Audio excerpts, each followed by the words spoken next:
I'm Ryan. I'm Julie. And this is The Stories We Leave You. Welcome back. Let's talk about some boobies. Some boobies. On today's episode, boobs. Like them? Hate them? Thoughts? Opinions? You go first. How do you feel about your titties? How do I feel about my titties? They're fine. They're there. I mean, now that I'm 42, I've breastfed 4+ children because I also donated breast milk. Oh yeah, I forgot about that. Yeah. So lots of getting really big and then shrinking down. Getting really big and shrinking down. So yeah, now they're just sad little pancakes. Once upon a time, I had some pretty good boobs, and I felt like they were nice. They added a little something, something, and now I'm just kind of like, meh. Whatever. What would you like to have your boobs look like now? I mean, like they used to. That would be nice. Lifted, tucked. It'd just be nice if they could, because they don't. It's not like they make a bra that like sags down the way your boobs sag. Uh-huh. Boobs are made to like be up. And, like, my boobs just don't fill cups like they used to. It's like I have to scoop them up and shovel them in there? Yeah, it's like, fill it to the water level because it's not like, because they're, like, so it's like a bag of jelly. Like, it's not like it used to be. Mm-hmm. I mean, you did a lot with them, though. I did. I mean, they definitely served their natural purpose. I mean, there was some wear and tear just because with like the pumping and everything, like you put your boobs through the ringer. Yeah, for sure. I tried breastfeeding all 4 of our children, and it just never worked out with Gray and Liv. It was twins. It was just really hard. Liv had a teeny tiny mouth and couldn't latch well, and I gave up pretty quickly with them, but it wasn't that big of a deal at the time. Well, I mean, I couldn't/wouldn't breastfeed because I was given the opportunity to they explore that. And I said, no, thank you. But with twins, it's if they both weren't going to breastfeed, it's like, all right, just it was easier just to pump and give me a bottle. Yeah, pump and let someone else help feed them so that it wasn't all on me anyway. So it was kind of like, fine. I was just like, more go with the flow that first time around. Which is interesting that Liv is up your butt all the time now. And I'm like, I'm the one who bonded with you with feeding when you were teeny tiny. Yeah. You were mine. And which is granted, I don't want her up my butt like she's up yours. Yeah, that's something I used to worry about. I know. Gray was yours. Gray was mine. I took care of him at night. He was just always like the needier one. Like he always needed more from me. Well, and you didn't baby him more, but he required a little bit more attention. And he clung onto you like a little spider monkey. Yeah. And then Liv and I just hung out. Yeah. And I mean, even when they were little, Liv was just more independent. She could do her own thing. She's still kind of like that, but Gray is still, will you cut my apple? Yeah. Will you get me a soda? Will you do Until this? I say, your 3-year-old sister can cut up apples. And then he goes, oh, well, I didn't know that. But yeah, so ended up pumping for the 2 of them for a year. And then Finley came along and I was like, okay, this time, this is going to be it. I'm going to breastfeed. Of course, it's like fucking COVID. So we did everything. We live in St. Charles County. I drove him all the way to Illinois by myself. I believe he did that. And he was not a pleasant car rider either. No, he would cry a lot of the time. And there was someone out there who specialized in like feeding and stuff like that. And we did some myofascial release stuff in his mouth. And in the end, he just wasn't latching. And by then it was like, he'd already been using bottles, so then trying to get him back on the boob, and we had to use like the little feeding tube. Oh, with our finger. Yeah, there was like a thing. Yeah, you put the feeding tube on your finger, and then you have them like suck on your finger. That's supposed to like help get them back to the nipple. It was so stressful. That was probably one of the worst emotional breaks I've seen you have. Yeah, because you're like, okay, we had twins. It was super hard, fine, whatever. And then you're like, this one I'm really going to do. And like, we did the research. We knew to take him to a chiropractor right away. Like all these things. Like lactation consultants. And you know me, when I have my mindset on something, like, I'm gonna make it happen. Mhm. And the fact that it was just, like, I got to the point where it was just so overwhelming and so much mental strain that I was just like, "Okay, I'm done." I finally was just like, "I'm over it. I can't do this anymore." Yeah, because you tried the nipple shields, all Mhm. different sizes. Yeah. Is that when you tried what were they? The metal cup Oh, things that was that supposed to help with healing. Oh, okay, yeah. Yeah. Yeah, on top of that, you physically were in pain That's all the We time. had to buy that, like, special remember only one pharmacy made that, like, special paste or mixture or whatever it was? Like, Mhm. we had to drive That was, somewhere like, South County. yeah, just to get this, like, special salve that was supposed to help heal my Mhm. nipples and because they were so bad. Yeah. And when that happens, for anyone who doesn't understand the logistics of breastfeeding, it's a lot of people telling you what's not working on Mhm. top of, yeah, no shit, this kid is Yeah. not latching. Or if they're latching, but it hurts, oh, it's not supposed to hurt. Yeah. You're not supposed to just, get through the pain and whatever. It's like, but they're latching and that's what I want. But it's like, oh no, something's not right here. Yeah. And yet, for thousands of millions of years, people fed their babies Yeah, only one because way. literally, like, you hear, like, people in, like, tribes and people in the olden days, like, they had Right. a baby and bam, they breastfed. But now I've watched shows where they show, like, what happened if, like, the baby didn't just latch on and breastfeed and, like, alternatives that they had back in the day. So Yeah. but, yeah, they make it seem like, "Oh, it's the most natural thing in the world. It should just happen," and yeah. Oh, and tongue ties, cheek ties, Yeah. lip ties, all this shit that like basically is like why your baby is not doing what it's supposed to, Yeah. mixed with, oh, your nipple doesn't jut out far enough, or the Yeah. baby's mouth is too small. Like all this stuff kind of like correlates with like pregnancy. Like, oh, you're too small of a woman to deliver naturally, and this Yeah. won't happen, and this won't happen. It's like, what, can you just like hold on a second? And like mixed with all the hormones going through your body and postpartum and everything else, and it still isn't working. It's like I don't know if I've seen you cry more Yeah. than with Finn, just because we both wanted it so bad for you. Yeah. I would say if I had And postpartum depression, it was yeah, after Finn, for sure. I mean, also it was COVID and it Yeah. was a fucking There were a terrible lot of time. factors. And we didn't have support, physical support, Mhm. because nobody could come over. Like your mom stayed with us for a little bit, Mhm. but you don't have that outlet that you normally get when it's not COVID.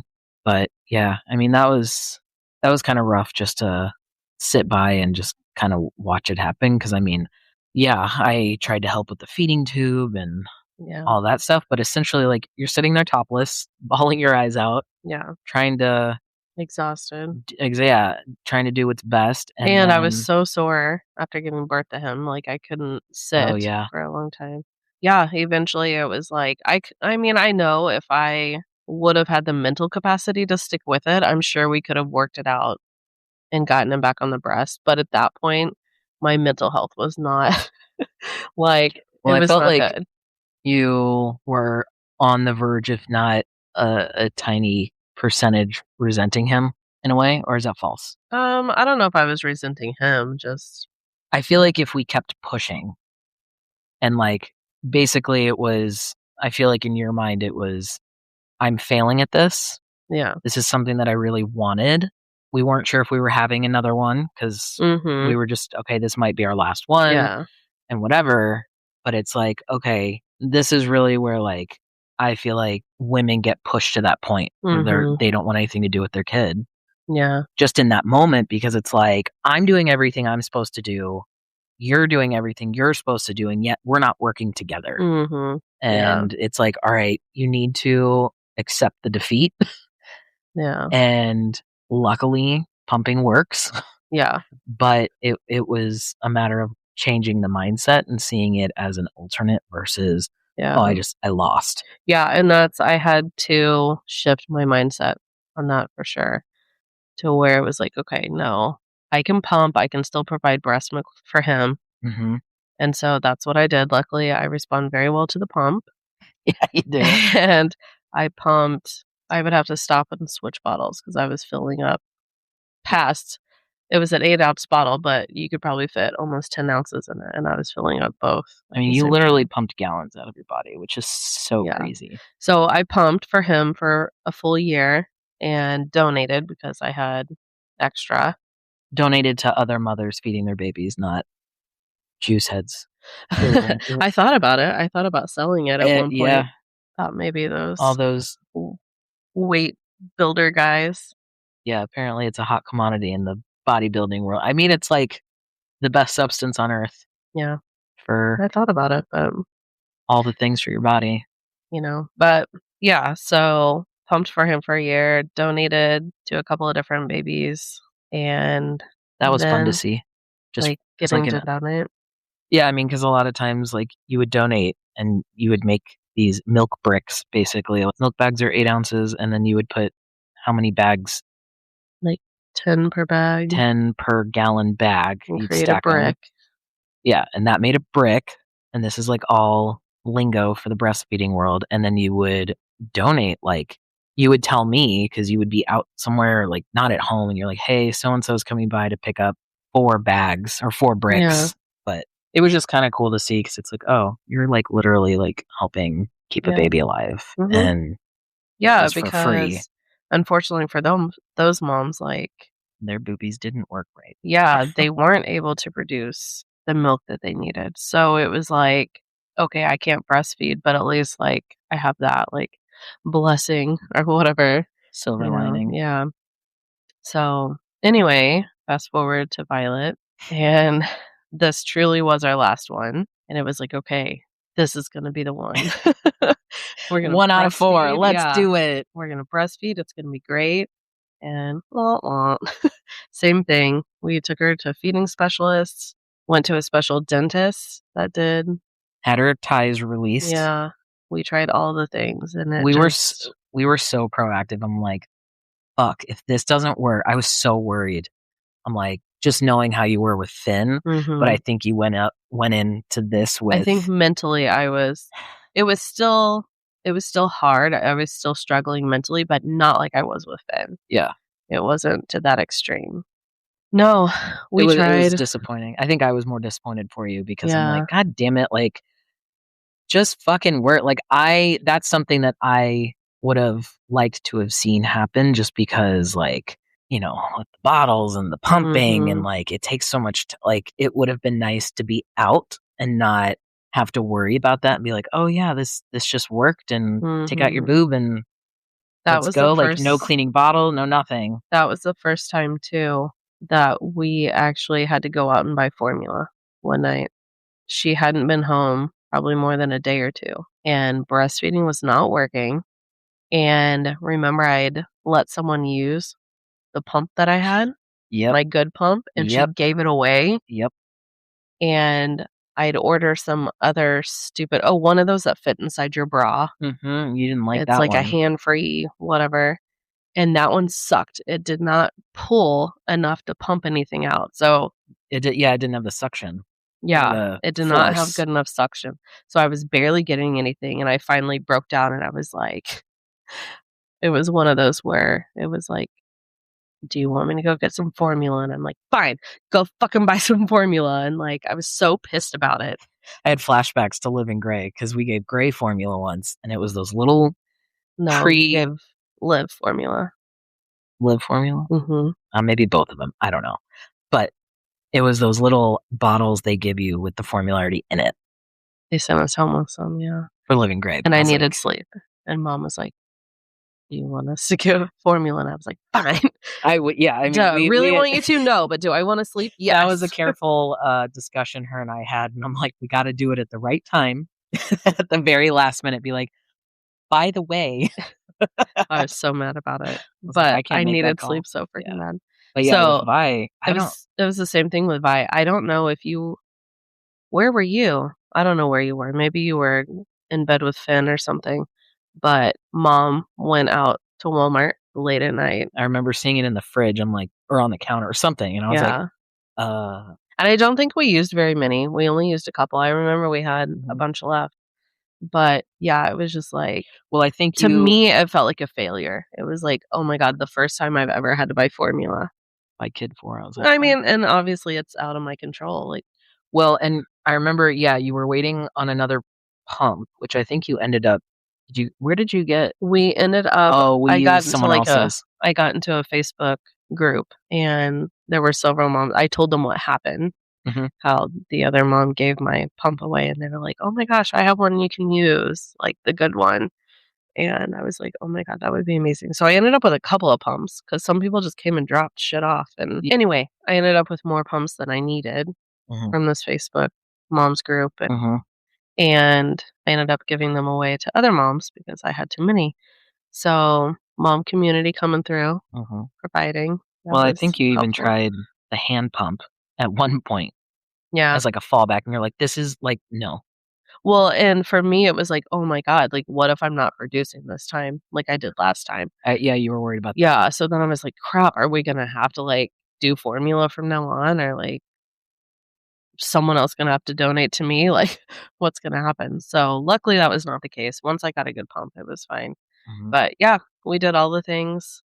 I remember taking her to the feeding specialist, and I remember she tried something, and it didn't work. She, like, still wasn't latching. And I could see in her face that it was like, "Oh, crap, like, why isn't that working?" And I was like, "You know what? I'm fucking done." And I pretty much, like, after that, I was just like, "No, I'm not booking any more appointments. I'm not putting myself through this mm. any further because I know how I felt last time, and I'd rather just, like, accept my fate." And You were much more just like, "You know what? Nope." yeah, so I was like, "You know what? I'll pump. I know I can donate to other babies. It's fine. It Mhm. is what it is." But my poor boobies Boobs. went through between pumping for a total of 3 years, my nipples being stretched because I have real stretchy nipples, so my nipples went real far into that pump. I did. They got stretched so far, so many times they were so sore from trying to breastfeed, not from pumping, but yeah, it was rough.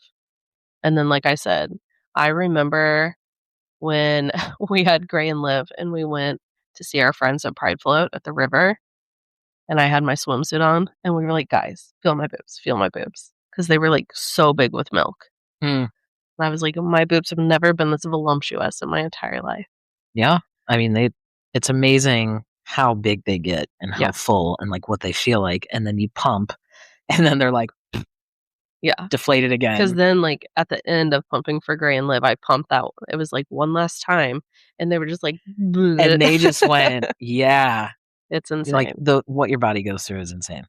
So, all those years of up and down, and now they're sad little sacks. Mhm. I mean, a part of me felt kinda bad just because I felt complete opposite about my boobs, and I wondered if I ever had decided to have a kid, would it have worked for me? Okay, I Would I think we have also need to preface this. You had ginormous boobs.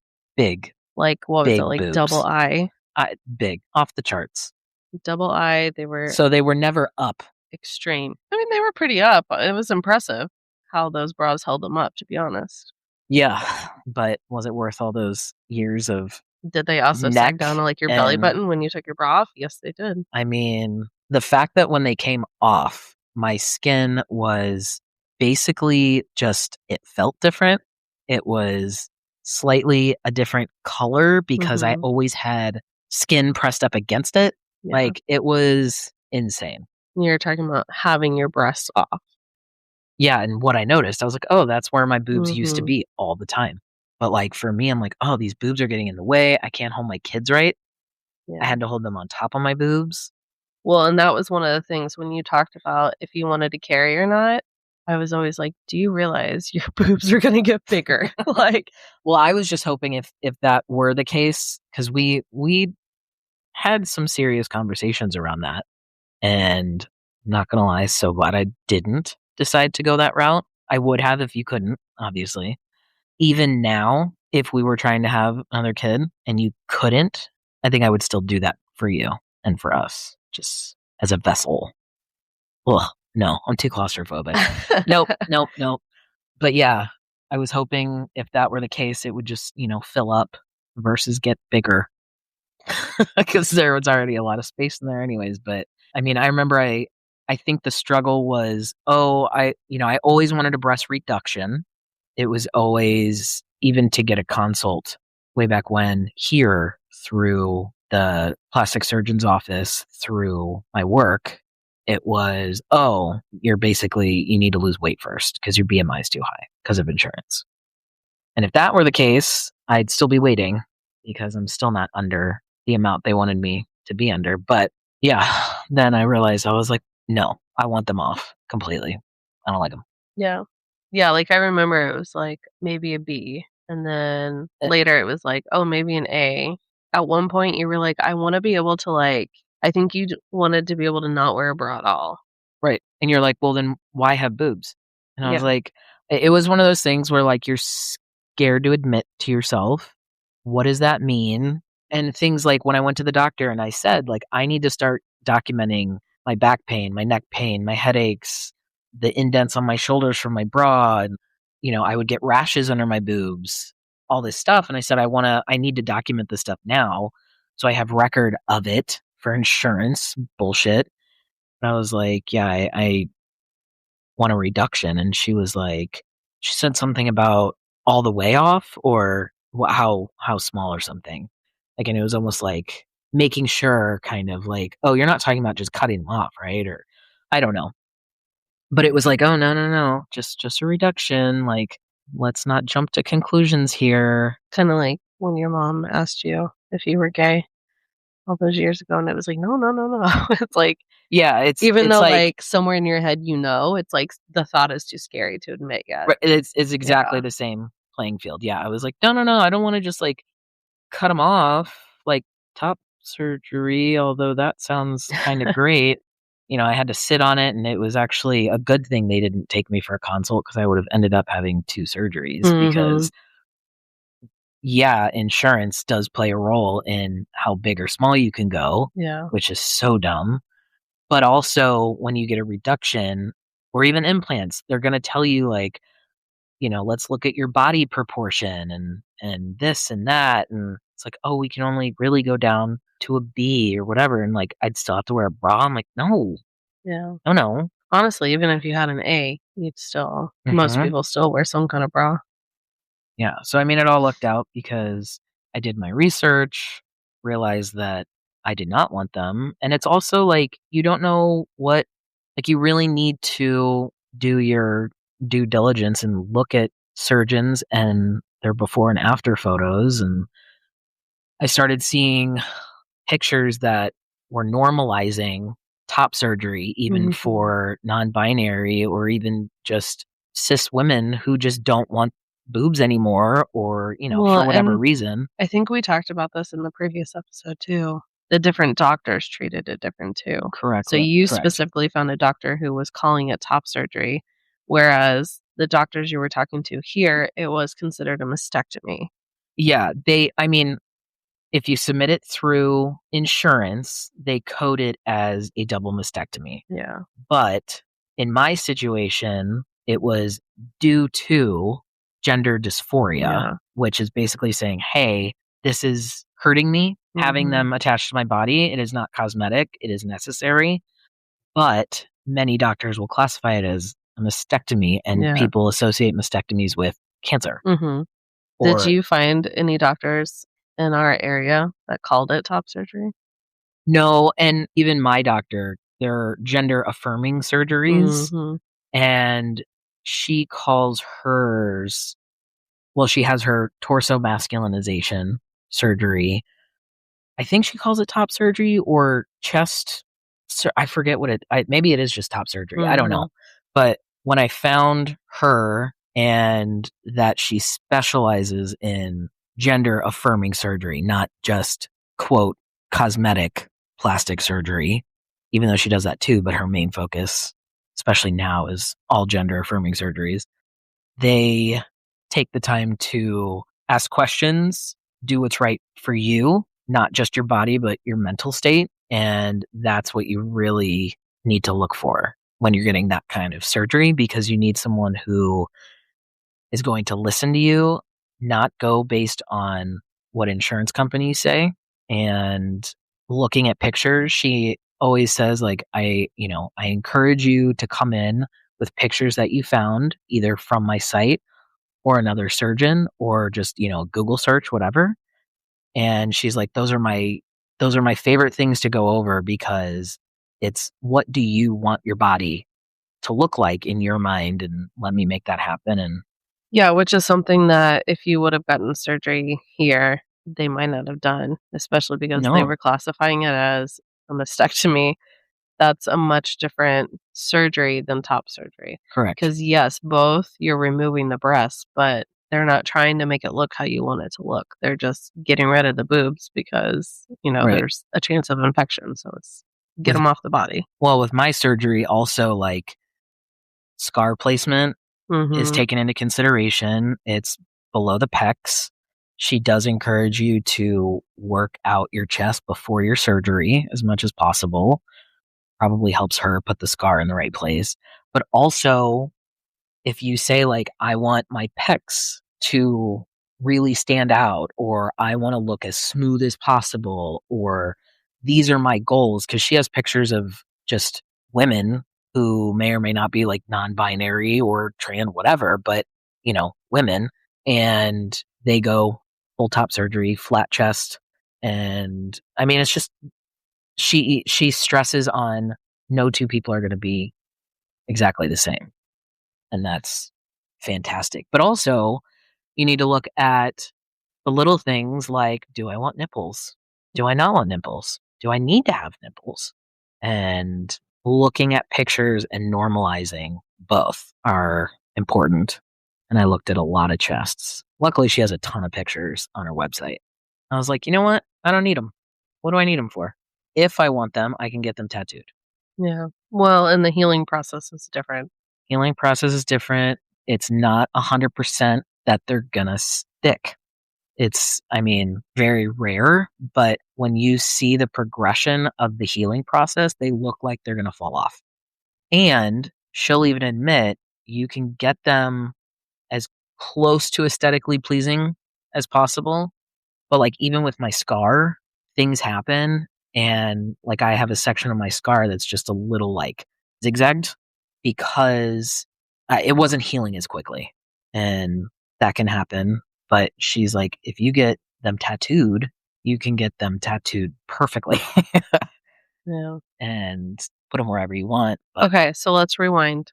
If we go back to, let's say, your 20s, maybe even your teenage years, mhm, back then, how did you feel about your boobs? hated them. I thought if I got boobs, my stomach would look smaller, if I'm being completely honest. I was like, "Oh, once my boobs fill out, maybe I'll look skinnier."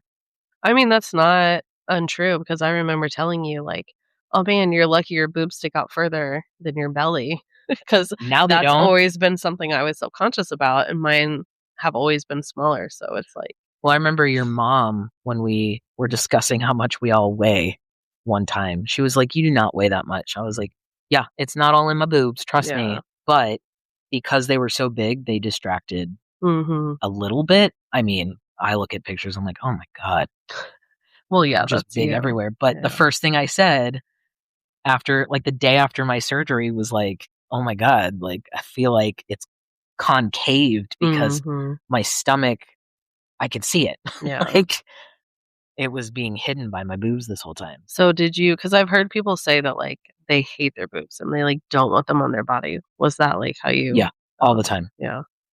One, because I mean, they got in the way. I don't think people realize. I mean, people with big boobs realize, but all the things that they complicate, Mhm. like, I never wanted them to be on my body and look perfect. I'm like, "Just get off." Like, there were times when, like, it's the one and only thing that I felt trapped inside my own body because of them.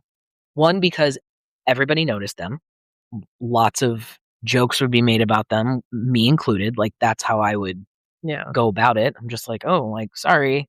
my titties like got away from me or whatever. Like couldn't lay on my stomach, couldn't run, couldn't shoot baskets. I remember because I remember you back in the day when we were going to tanning beds. Mhm. Didn't you have to like move them and you'd have like marks on your arms from where they somebody, like fell to the side or something? either you or somebody else asked, like, why do I have these sections on my on my inner arms? Why isn't that tanning? And I'm like, because my boobs flop over to the side, like they're humongous and like they were heavy. I noticed a relief with that immediately.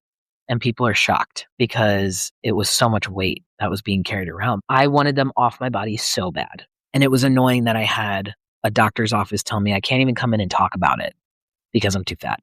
Well, and I know there are people who don't want their boobs who use binders. Mm-hmm. And when you have smaller boobs, like not to say it's not still going to be uncomfortable to wear a binder all the time, Mm-hmm.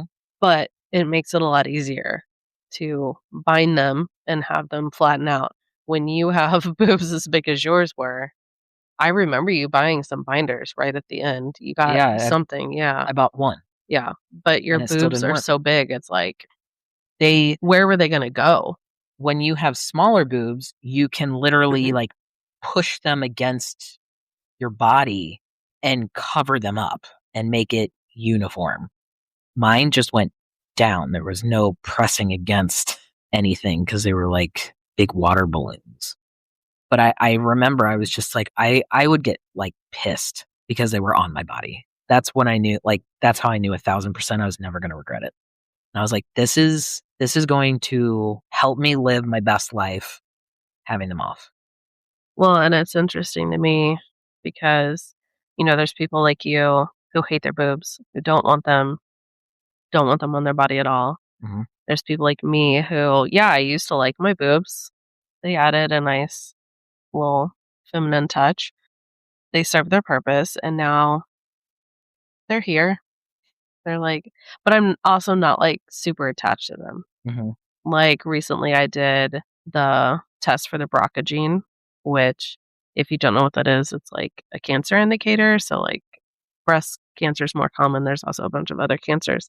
And luckily, I tested negative. But I said from the beginning, I was like, if it comes back positive, I'm getting them off because I'm not attached enough to them to care. For me, it was like, no, I'd rather have a chance of cancer off my body Mhm. than worry about it. And I don't think I would get, like, we had a friend who did reconstruction after having breast cancer, and she went through so God, many infections and she just had a stents in, stents surgery out, like, yeah, not too long ago. so much. And I was like, that it's not worth it to me. I don't care what people think of my body enough to Mhm. want to have them there. So, but then there are people who really do care, and like I get that too because And trans women yeah, who yeah. need to have them built from Yeah, I scratch. mean, because it's like when you think of a woman, of course, like there's breasts on the body. So it's like, I get it. Like, Mhm. if that's what makes you feel feminine, that's fair. But I'm somewhere in the middle. It was too much. Yours were like beyond feminine. It was like They were out of fucking control. their own entity. I don't know how women have boobs that big and just live in their body with those. I mean, I hated mine. Hated them. They were, Okay. ugh. We're going to wrap this episode up right there. If you have any comments about boobs, we'd love to hear them. You can find us on Instagram at The Stories We Leave You. Go follow the show, give us a like, and we hope to see you next time. Okay, bye. Bye.